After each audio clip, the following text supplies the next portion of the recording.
What if ChatGPT could remember just enough about what you were doing to help you pick up where you left off without a long recap? That's the idea behind ChatGPT's new opt-in computer history feature, and we'll look at the convenience it offers and the choices that come with it as we sit down and sync up with Rocket IT's weekly technology update.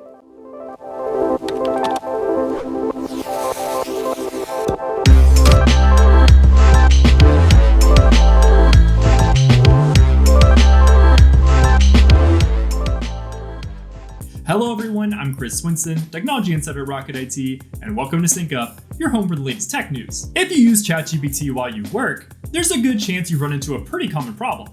You spend time researching something, reading through documents, jumping between apps, and figuring out what you need. Then you open ChatGPT for help, and before you can do much of anything else, you have to get it caught up. That might mean copying and pasting information, uploading files, sharing links, or running a detailed prompt explaining everything you've already done. It works, but sometimes getting the AI up to speed takes nearly as much effort as asking it for help in the first place. Computer history is OpenAI's attempt to close some of that gap. Right now, it's available through ChatGPT on macOS, and when you choose to turn it on, ChatGPT and Codex can reference activity from apps and websites you select. The goal is to give the AI more background on what you've already been working on, so every interaction doesn't have to start from scratch. Imagine you spent part of your morning comparing options for a project, which include reading through websites and working across different applications. Later, you want ChatGPT to help you organize what you found and help you figure out your next steps. Instead of spending the first several minutes recreating all of that background, computer history can give ChatGPT more of that information it needs to help you pick up where you left off. And if you're someone who already uses AI throughout the workday, that could be genuinely useful. A lot of the friction with AI isn't necessarily getting it to answer a question. It's giving it enough information to understand what you're trying to accomplish in the first place. Of course, the same thing that makes computer history useful is also what makes it worth understanding before you turn it on. You're allowing ChatGPT to remember more about your activity, so it's important to know what that actually involves. OpenAI says computer history records what it calls interaction events from the apps and websites you choose. It doesn't record screenshots, screen recordings, microphone input, or system audio, and private browsing isn't included. It's also opt-in. You can choose which apps and websites are included, pause computer history when you don't want it running, review what appears in your timeline, and delete items. For ChatGPT Business and Enterprise, an administrator also has to make the feature available before an individual user can choose to enable it. Those controls are important because you probably don't need every single application on your computer to become part of an AI workflow.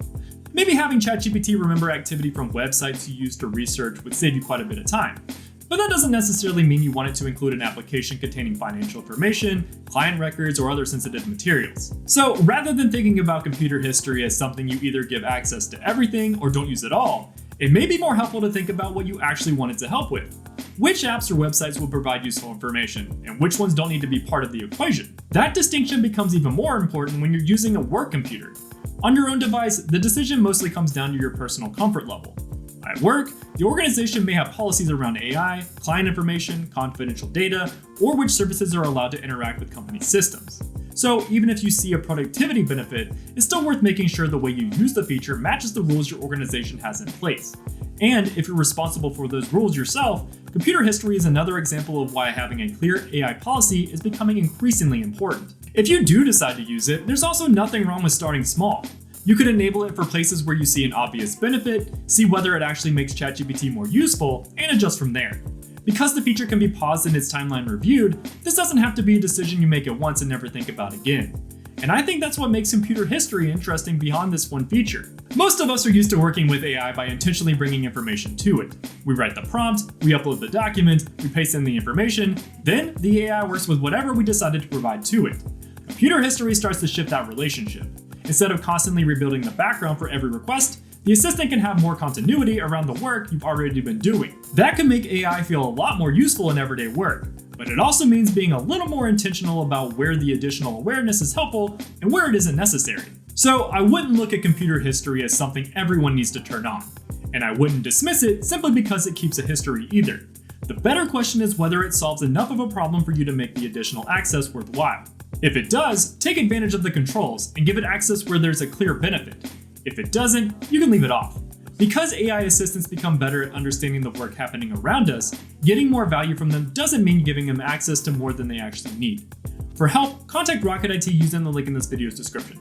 And to stay up to date on trending technology news, hit that subscribe button and the bell to catch us on next week's episode of Sync Up with Rocket IT. you.